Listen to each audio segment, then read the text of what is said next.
찬양의 고백 하나님이 들으신 줄 믿고 우리 한 사람 한 사람 그런 모습으로 나아가도록 도와주시리라 믿습니다. 오늘 공동회가 있어 필요한 말씀만 오늘 선포하고 그 말씀 붙잡고 공동회로 나아가려고 합니다.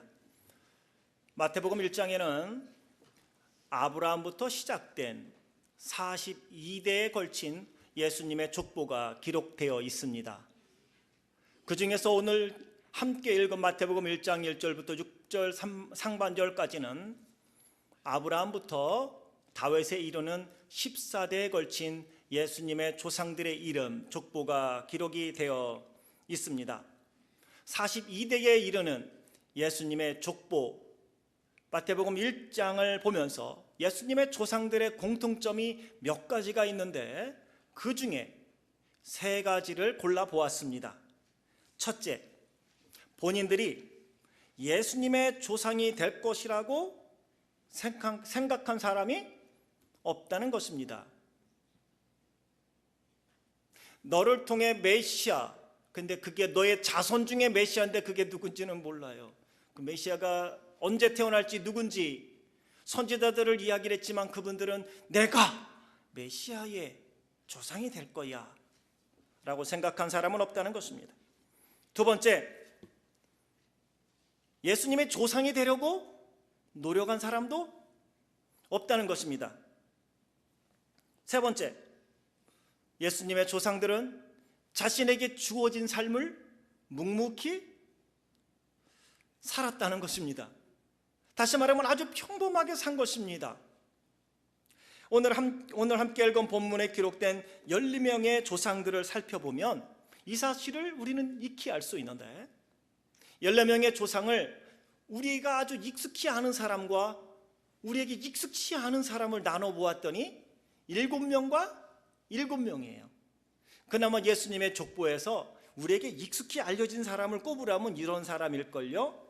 아브라함, 이삭, 야곱, 유다, 보아스, 이세, 그리고 그의 아들 다윗. 이분들은 적어도 성경에 한마디씩 이분들이 한 것이 다 기록된 사람들이에요. 근데 우리에게 익숙하지 않은 분들도 있어요. 베레스, 헤스론, 람, 아미나답, 나손, 살몬, 오벳 정도는 룻기에 나오지만 이 사람들은 무엇을 했는지, 어떠한 삶을 살았는지, 성격은 어떠했는지 우리에게 별로 알려지지 않은, 익숙하지 않은 사람. 오늘 람이라는 분이 예수님의 조상이었다고 그러면 람이라는 분이 예수님의 조상이었어요. 람이 누구예요? 라고 묻는 분이 대부분일 거예요. 저에게 여러분이 목사님 람이 누구예요? 그러면 여러분에게 제가 한마디 딱 할 수 있어요. I don't know. 아무도 몰라요. 그분이 뭐하고 살았는지 몰라요. 몇 살에 죽었는지도 몰라요. 그냥 살다 간 거예요. 이분들은요, 내가 예수님의 조상이 돼야지라고 그냥 열심히 노력하고, 여보 오늘 밤 우리가 낳는 아이는 예수님의 조상이 될 거요. 알았어, 뽀뽀합시다. 성경에 기록되지 않아요. 오늘은 특별히 우리에게 익숙하지 않은 예수님의 조상 다지만 그 중에 두 분의 모습을 살펴보면서 오늘 우리에게 주시는 하나님의 음성을 듣기를 원합니다. 첫 번째 사람은 베레스입니다. 베레스. 여러분, 베레스가 누군지 아세요? 베레스가 어떻게 태어났는지는 아십니까? 오늘 3절에 보니 유다는 다말에게서 베레스와 세라를 낳고 라고 말합니다. 유다가 다말에게서 낳은 아들이 베레스하고 세라라. 왜? 쌍둥이거든요. 그 중에 큰아들이 베레스구나. 근데 베레스가 누구예요? 어떻게 태어났나요?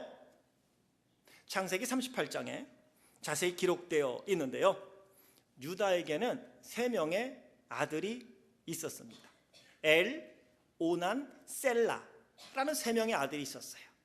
엘이라는 큰아들이 다말이라는 여인을 아내로 맞이했습니다. 그런데 이 엘이라는 유다의 큰아들이 하나님 보시기에 어찌나 악한 일을 행하든지, 악한 일을 뭐 했는지 몰라요. 성경에 악을 행함으로 여호와께서 애를 죽여버립니다. 왜 죽였냐고 묻지 마세요. 저도 몰라요. 제가 기록했나요? 제가 안 죽였어요. 네. 그러자 유다는 엘의 아내 다말을 오난에게 들여보냅니다. 요걸 일컬어 수혼법이라 성경에도 기록되어 있습니다. 수혼법은 고대 하나님이 허락했던 법 중에 하나인데, 그것은 가계를 잇고 종족을 번식하기 위하여 하나님이 허락한 거예요. 그리고 과부가 혼자 아무도 없이 자녀도 없이 살아가는 건 그 여인에게는 평생 치욕이에요. 고난이고요. 비굴한 삶을 살아야 되는 거예요. 그래서 하나님은 수혼법을 허락했어요. 그게 뭐냐면 형의 아내가, 형수가 자녀가 없이 형이 죽으면 그 형수를 둘째 동생이 취하여 자녀를 갖게 함으로 형의 가계를 이어가게 만드는 거예요. 그 수혼법에 의하여서 유다가 엘의 아내 다말을 오난에게 줍니다. 그런데 성경에는 기록이 되어 있지 않지만 다말이 그렇게 예쁜 여인이나 어트랙티브한 여인이나 차밍한 여인은 아닌 것 같아요. 왜냐하면 오난이 형수에게 들어갔지만 오난은 형수가 형 엘의 가게에 이으는 것을 원치 않았어요. 그래서 땅에다가 설정했다.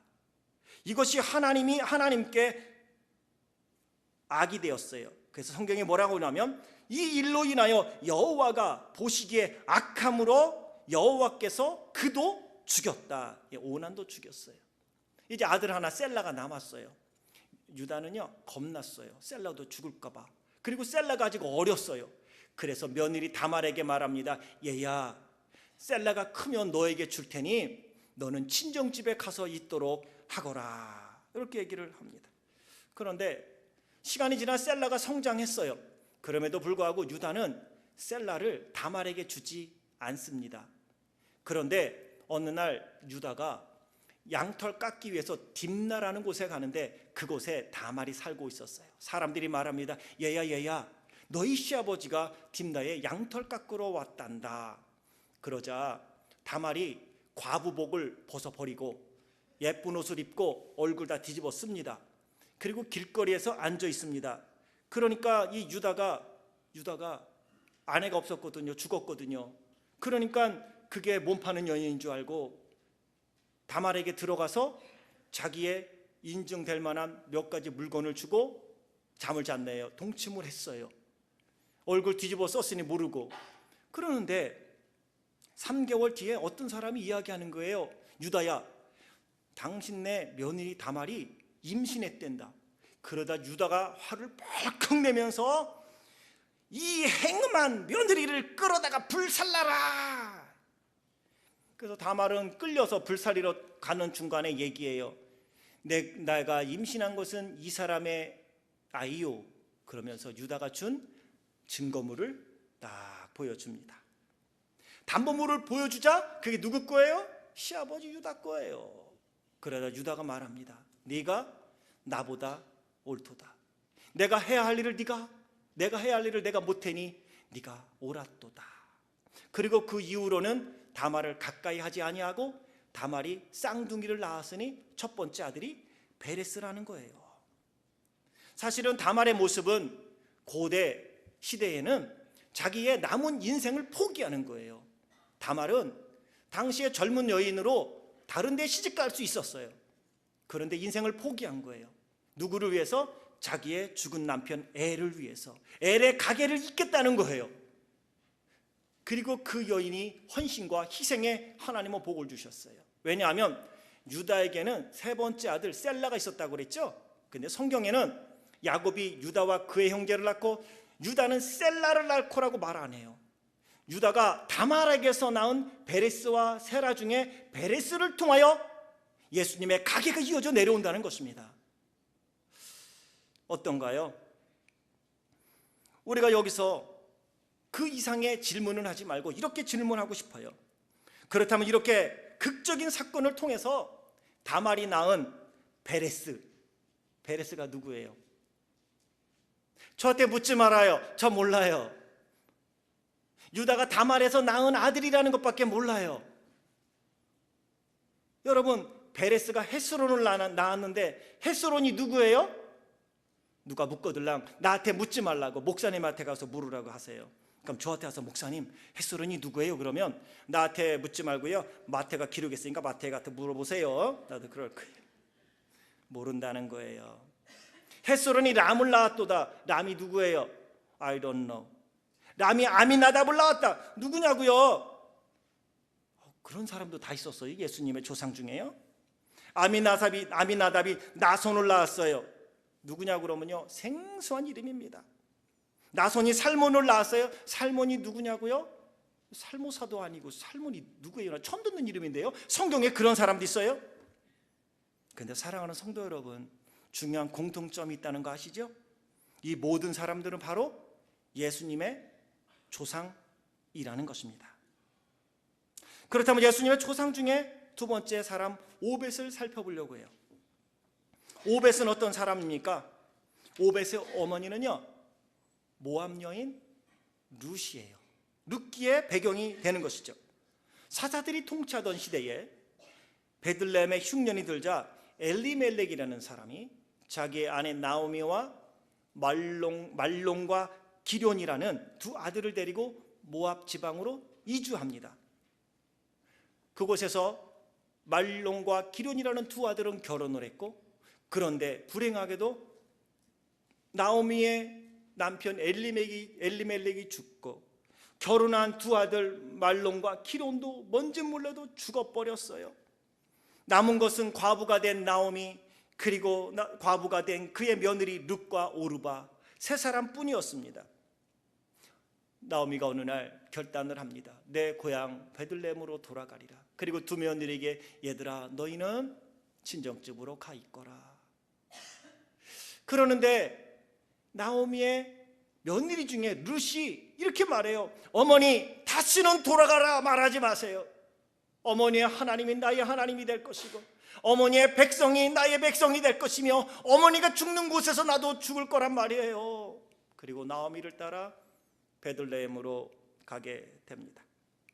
그리고 그곳에서 또 극적으로 이 수혼법의 혜택을 받아서 엘리멜렉의 가게를 이을 친족인 보아스를 만나게 되죠. 그리고 보아스를 만나 그 여인이 임신하여 아들을 낳았으니 그 아들의 이름이 오벳이에요. 여기서 이런 질문 하나 할 수 있죠. 보아스가 그 모함 여인이에요. 이방 여인이란 말이에요. 예수님 유대인이에요. 왕족이에요. 그 혈통에 룻에게서 오벳이 태어났단 말이죠. 그러면 보아스가 룻을 만나서 룻이 자녀를 낳으면 그 자녀가 예수님의 조상이 될 거라고 생각했을까요? 못했을까요? 못했단 말이에요. 그냥 자기가 해야 할 최선의 책임을 다 한 것입니다. 사랑하는 성도 여러분, 우리가 기억할 것이 있습니다. 예수님의 조상 중에 잘 알려지지 않은 오늘 7분, 그들이 누군지 우리는 잘 알 수 없어요. 우리가 아는 것은 저들의 이름이고요, 저들이 예수님의 조상이 되었다는 것입니다. 모든 사람은, 저나 여러분, 우리는 한평생 하나님이 주신 연수대로 살다가 이 세상을 떠날 것입니다. 떠날 때 지금 소중하게 여겼던 모든 것들은 아무것도 아니었어 라고 여러분 생각할 것입니다. 젊은 시절 이것이 아니면 안 된다고 웅겨잡았던 것, 지금 생각해보면 하찮지 않습니까? 여고 시절 다니며 중학교 시절 다니며 예쁘게 이것이 단 줄 알고 떨어지는 낙엽을 보면서 시루를 읊고요, 떨어지는 낙엽을 보면서 눈물을 흘리며, 지금 생각해보면 아이고 내가 왜 그랬나, 좋은 추억으로 남지만 다 지나가는 거예요. 아니면 안 될 것 같아 눈물을 흘리며 한번 죽어버릴까 생각하며 고민했던 일들도 지금 이렇게 살다 보니까 아무것도 아니더라는 것입니다. 우리 자손들은 우리가 어떻게 살았는지 몇 년, 2세대, 3세대, 4세대, 5세대, 6세대 지나가면요 다 기억하지 못할 거예요. 여러분은 여러분의 할아버지 기억하십니까? 그 할아버지가 누군지 아십니까? 그 할아버지의 이름 아십니까? 모릅니다. 그분이 어떤 성격이었고, 그분이 좋았던 음식은 뭐고, 그분은 어떻게 살다 갔지요? 모르지요. 동일합니다. 우리 자녀들도 우리가 어떠한 삶을 살았는지, 어떠한 성품이었는지, 어떠한 멋있는 일을, 업적을 남겼는지 걔들은 몰라요. 그런데 사랑하는 성도 여러분, 익숙하지 않았던 예수님의 조상들이 있었기에 다윗이 태어났고 예수님이 태어날 수 있었다는 사실입니다. 그러한 복잡하고 어려운 일들이 없었으면 어떻게 라합이 보아스를 낳았겠냐고요. 이방 여인 루시 오벳을 낳았고요. 그 다말이 베리스를 낳겠냐고요. 그런 일들이 있을 때 왜 이러한 일들이 우리 가정에 일어났냐고. 유다 입장에는요, 사실은 얼굴 들고 못 다녔을지도 몰라요. 수혼법에 그래 그것도 허락이 된다고 한다 하지만 얼마나 창피한 일이겠습니까? 유다가 다시는 다말을 가까이 하지 아니한 이유 중에 하나는요, 그가 며느리였기 때문이란 말이에요. 그런데 하나님은 그를 통하여 예수님의 가계를 이어가게 만들었다는 것입니다. 연약한 자, 실수 많은 자, 때 많은 자, 부족한 자를 통해서도 하나님은 일을 이루신다는 것입니다. 우리가 생각하기에 똑똑해야 된다고, 믿음도 있어야 된다고, 돈도 많아야 된다고, 재력도 있어야 된다고, 그래야 하나님이 나를 사용하실 거라고 우리는 생각하는데 그럴 수 있습니다. 그런데 바울은 고린도전서에서 말합니다. 하나님의 택하심을 보라.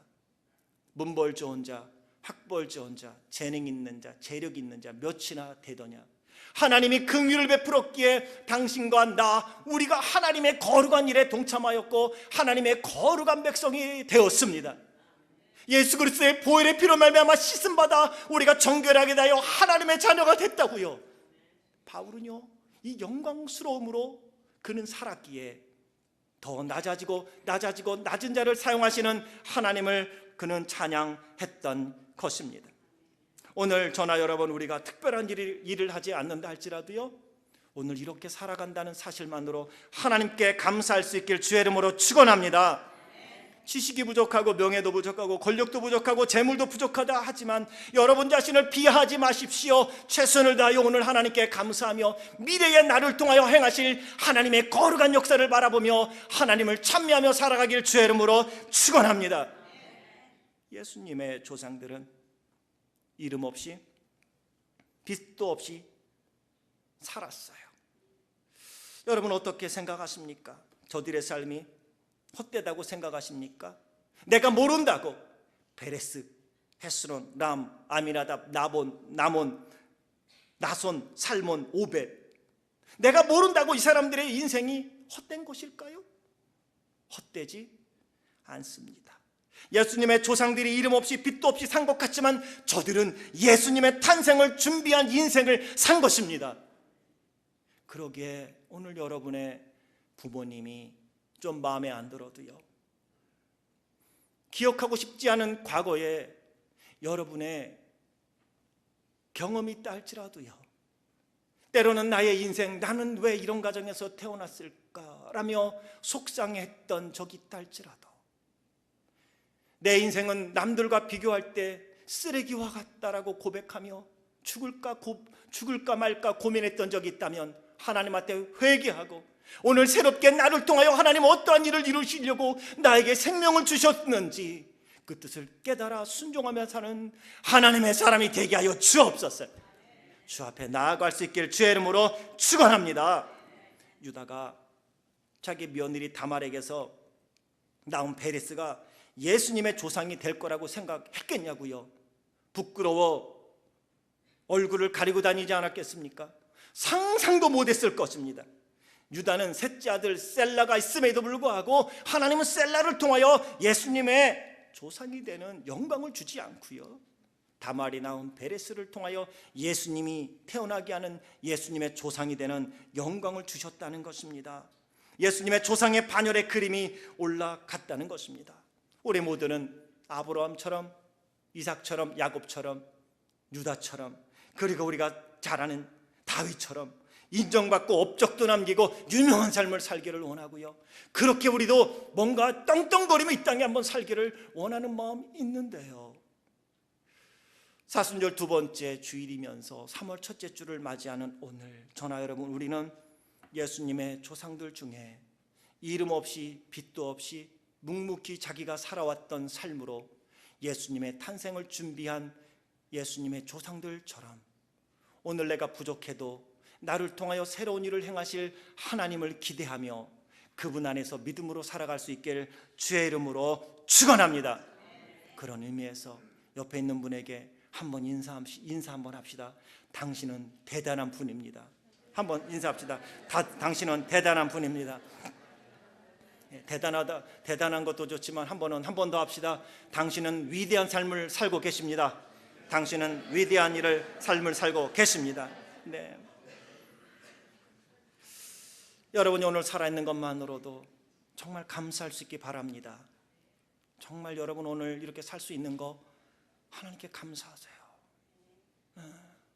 여러분을 통하여 하나님이 여러분의 후손들 중에 얼마나 멋있고 얼마나 훌륭하고 인류를 위하여 헌신하고 공헌할 사람, 하나님의 나라를 위하여 헌신하고 공헌할 사람 태어나게 할지 몰라요. 이미 태어났는지도 모르고요, 앞으로 태어날지도 몰라요. 오늘 내가 포기하지 아니하고 나에게 주신 삶을 감사하며 오늘 사십시오. 옆에 있는 분들 무시하지 마십시오. 옆에 있는 분의 자녀가 예수님의 족보를 이어갈지도 모르는 거 아니겠습니까? 이름도 없는, 잘 모르는 당시 사는 게 우리와 같다고 생각해 보세요. 무슨 당신한테 아이고 어쩌면 그런 삶을 살았는지도 몰라요. 성경에는 아주 평범한 삶을 산 분들이에요. 근데 그들의 삶은 예수님의 탄생을 준비한 거예요.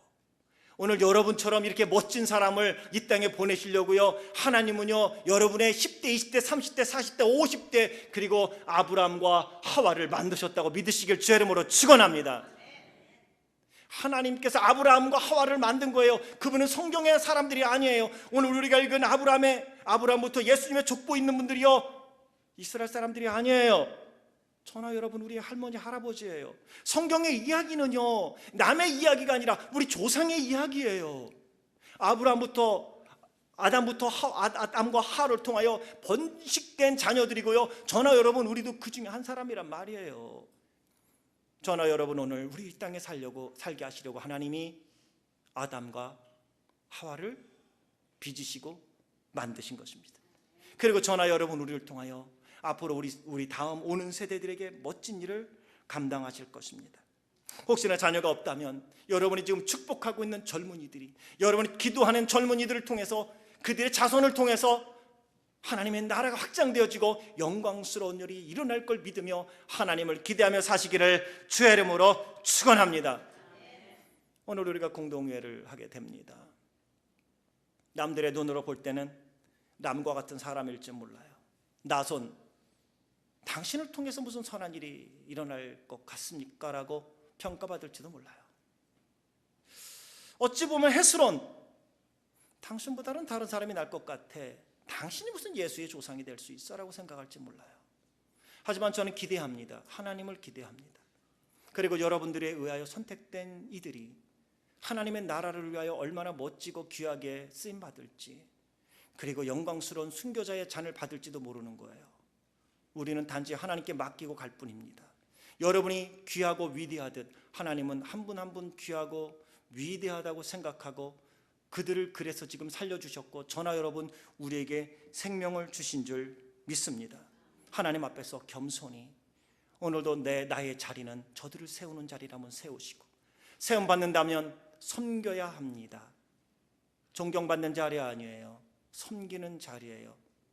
그 자리로 함께 내려갈 수 있는, 그래서 하나님 앞에서 서로에게 하나님 잘했다, 하나님의 마음을 흡족하게 해드릴 수 있는 우리 귀한 성도들, 그리고 3월 한 달도 하나님 안에서 그런 꿈을 품고 멋지게 살아가는 제1의 귀한 성도들 되시길 주의 이름으로 축원합니다. 기도하겠습니다.